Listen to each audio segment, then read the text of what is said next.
오늘은 신앙생활은 예수님께 물드는 것이다는 제목으로 말씀을 증거하겠습니다. 신앙생활은 예수님께 물드는 것이다. 제가 2010년 지구 반대편에 있는 이스라엘을 가게 되었습니다. 그때 사해를 가게 되었는데요.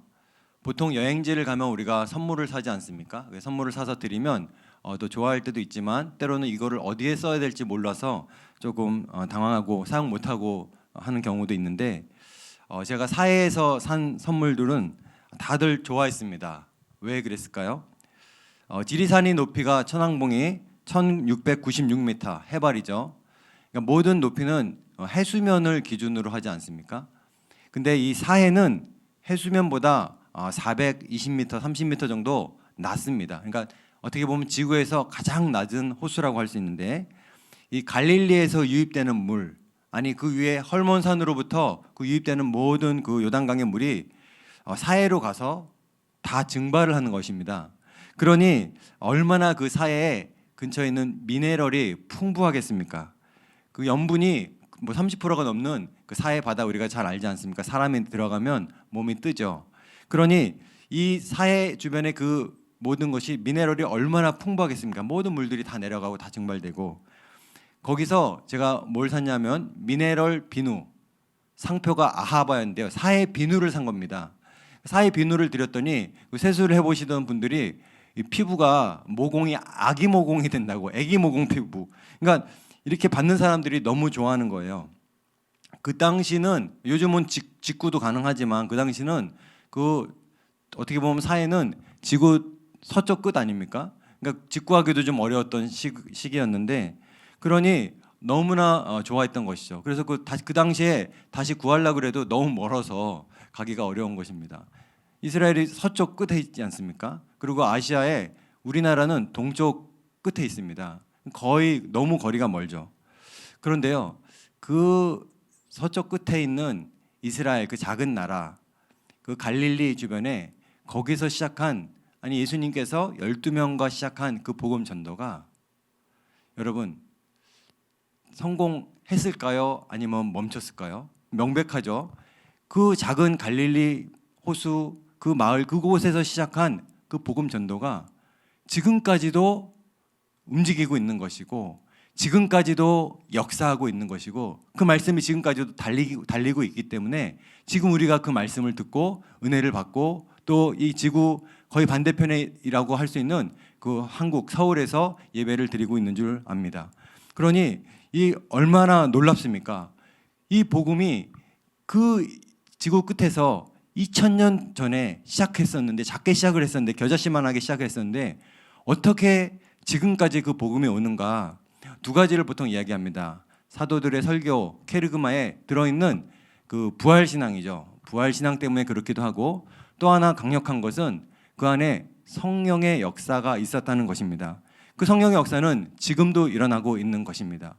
그래서 바울의 경우는 사도 바울의 경우 성령을 묘사를 할 때 현재적인 축복을 많이 이야기합니다. 우리가 백화점 같은 데 가서 진열대에 가서 어떤 보석이 있다. 그러면 이렇게 보석이 돌아가면서 빛이 여러 각도로 비치면은 여러 각도에서 이게 보석을 보면서 여러 가지 빛을 볼 수 있는 것처럼 이 성령에 대해서도 이 바울이 보는 성령과 이 오늘 기자 저자인 누가가 보는 성령론이 조금 다릅니다. 바울이 보는 성령은요, 이 현세적인 삶 속에서 누리는 하나님 나라에 대해서 이야기를 많이 합니다. 예를 들면은 하나님 나라는 먹고 마시는 것이 아니라 오직 성령 안에서 의와 평강과 희락이라. 바울을 변화시킨 그 복음, 바울은 그 성령 안에서의 삶을 지금 살아내고 있는 것이죠. 성령 안에서 희락이라.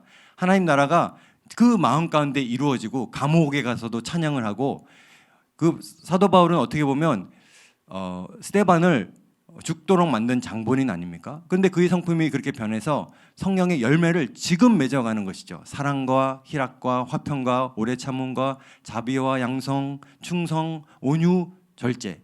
그러니까 그러한 열매들을 맺어가는 현재적으로 그리스도의 그 충만한 성령을 통해서 그 하나님 나라를 살아가는 것입니다. 근데 오늘 누가복음의 저자인 누가의 성령은 어떻게 되는가? 누가는 성령을 하나님 나라를 선포하기 위한 신적 능력으로 간주를 하고 성경을 써내려갑니다. 그러니까 영어로는 디바인이 신적인 건데 디바인 파워, 하나님의 능력에 대한 것이죠. 복음을 전하는 능력. 누가가 쓴 사도행전 1장 8절을 보면 오직 성령이 너에게 임하시면 너희가 권능을 받고 온 유대와 예루살렘과 온 유대와 사마리아와 땅 끝까지 이르러 동쪽 끝이든 서쪽 끝이든 땅 끝까지 이르러 내 증인이 되리라. 정말로 그 복음이 정말 땅 끝까지 지금 와서 우리가 듣고 있는 거 아닙니까? 그러니까 바울은 성령을 하나님 나라의 현재적인 축복의 원천으로 간주한다면 누가는 성령을 하나님 나라를 선포하기 위한 하나님의 능력으로 간주하는 것이죠. 이것은 굉장히 신학교에서 오랫동안 배우는 건데 이렇게 쉽게 설명했습니다. 근데 일본에 제가 이제 있을 때 그 일본 목사님 시미즈 목사님하고 둘이 앉아서 성경 공부를 한 적이 있어요.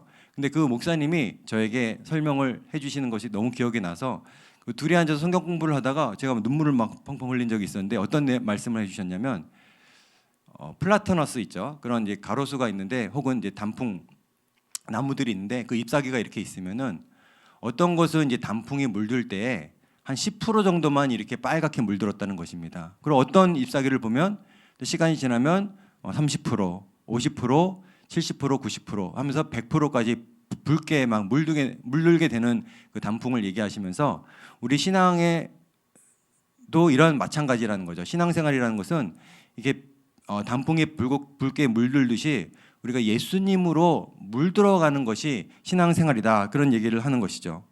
오늘 누가복음 9장을 보면요. 9장 1절에 보면 예수께서 12제자를 불러 모으십니다. 그리고 모든 귀신을 제어하고 병을 고치는 능력과 권위를 주시는 것을 볼 수 있습니다. 그리고 하나님 나라를 전파하며 앓는 자를 고치게 하라고 내보내시는 장면이 나옵니다. 여러분 이 누가복음 8장, 9장, 10장을 보면요. 이 이어진 장이 굉장히 재미가 있습니다. 오늘 누가복음 9장에서는 예수님께서 12제자를 이렇게 불러 모으셔서 권위와 능력을 주시고 전도를 하라고 내보내시는데 누가복음 8장을 보면요. 8장을 한번 볼까요? 8장을 보면 그 후에 예수께서 각 성과 마을에 두루 다니시며 하나님의 나라를 선포하시고 그 복음을 전하실새 12제자가 함께하였다 이렇게 나옵니다. 8장에서는 예수님이 다니시면서 복음을 전하시고 제자들이 이렇게 12명이 쫓아온 거예요. 근데 9장에 와보니 예수님이 제자들 12명을 보내시는 거죠. 왜 제자들이 나가서 능력과 권위를 행합니다. 근데 더 재밌는 것은 10장인데 10장에 가면은 그 후에 주께서 따로 70인을 세우사 친히 가시려는 각 동네와 각 지역으로 둘씩 앞서 보내시며 이르시되 추수할 것은 많되 일꾼이 적으니 그러므로 추수하는 주인에게 청하여 추수할 일꾼들을 보내어 주소서 하라. 10장에 보면 70인을 보내시면서 70인으로 하여금 전도를 하게 하는 것입니다. 9장에서는 예수님은 혼자 다니시면서 12명이 쫓아왔는데 8장에서는 9장에서는 예수님이 12제자를 보내시고 그리고 10장에 오면은 이제는 70명을 보내시는 장면이 나옵니다. 이게 뭐예요?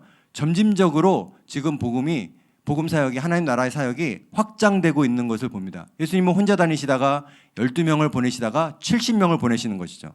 그리고 지역도요. 점점 넓어지고 그리고 갈릴리 지역에서만 얘기하다가 10장 가면 소돔, 고모라, 고라신 하면서 스케일도 그쪽에 다 전한 건 아니지만 그래도 이 스케일이 점점 커지는 것을 볼 수가 있습니다. 이 성령의 역사라는 것은요. 시작이 되면 겨자씨만한 그 복음이 시작이 되면 어떤 나무보다도 큰 나무가 되는 것처럼 계속적으로 확대되고 확장되어지고 커지고 충만해지고 확산되어지는 역사가 있는 것입니다. 마치 그 단풍이 10% 물들고 50% 물들고 90% 물드는 것처럼 우리가 예수님으로 점점 물들어가는 것이죠. 가는 만큼 이 빨간색 단풍이 돼서 온 천지가 온 산이 빨갈 때 얼마나 멋있고 장관이 이루어집니까? 우리가 예수님을 닮은 만큼 우리 안에서 그 예수님을 닮은 행동이 삶이 나온다는 것입니다.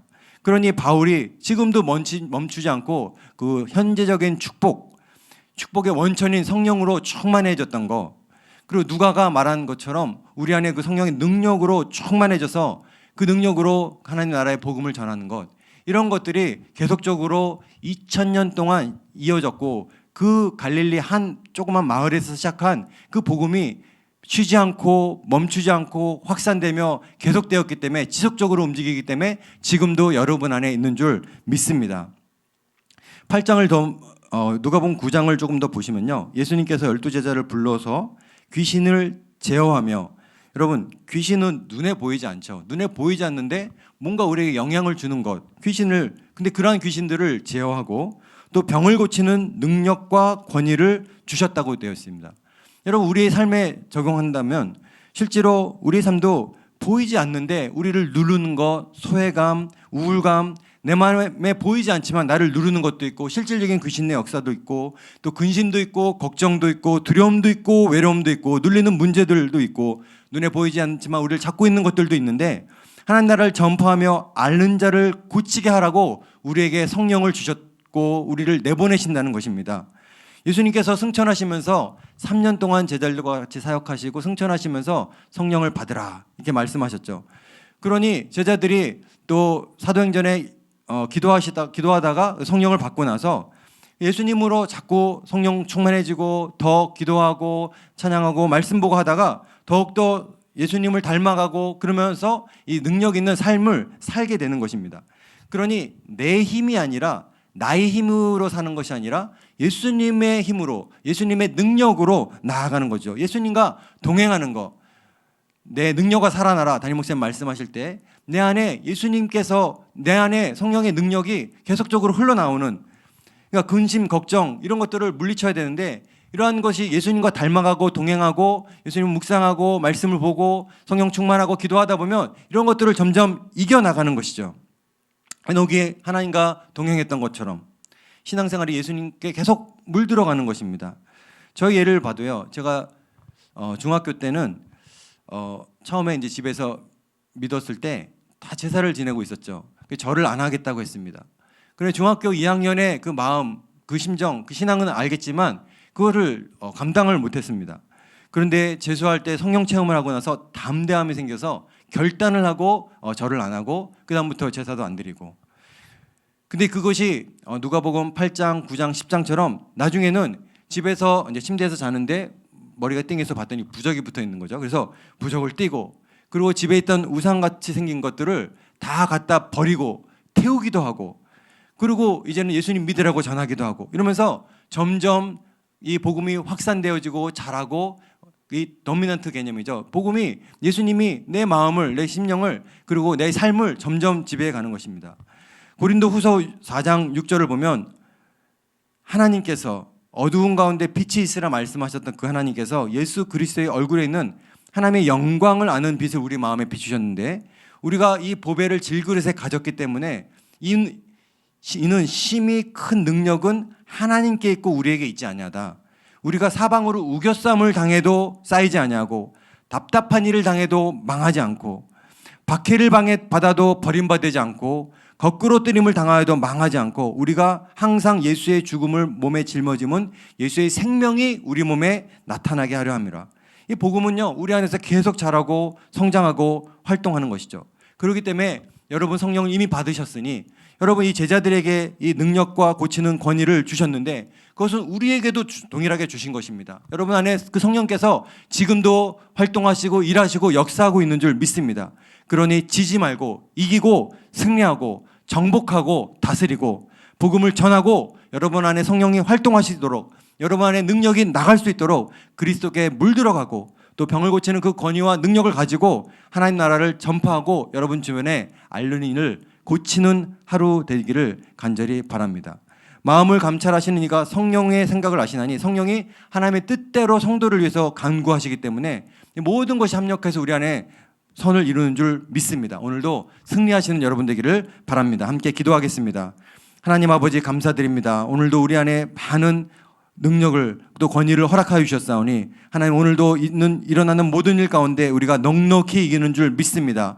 이 모든 일에 우리를 사랑하시는 이로 말미암아 우리가 넉넉히 이기느니라. 내가 확신하노니 사망이나 생명이나 천사들이나 권세자들이나 현재일이나 장래일이나 능력이나 높음이나 깊음이나 다른 어떤 피조물이라도 우리를 그리스도 주 예수 안에 있는 하나님의 사랑에서 끊을 수 없으리라. 오늘 하루 성령 충만한 하루 되게 하시고 예수님과 동행하는 하루 되게 하시고 우울과 낙심을 이기는 하루 되게 하시고 승리하는 하루 되게 하시고 그래야 복음을 전하고 알린 자를 고치는 하루, 성령 충만하여 모든 일에 넉넉히 이기는 하루 되게 하여 주시옵소서. 우리의 삶이 예수님으로 온 몸과 마음이 물들어 예수님을 닮은 하루, 예수님과 동행하는 행복한 하루 되게 하여 주옵소서. 우리를 사랑하시는 우리에게 권능을 주신 예수님 이름으로 기도드립니다. 아멘. 이 시간 다 이기시고 승리하는 예수님과 동행하는 하루 되시기를 주여 한번 외치고 기도하겠습니다.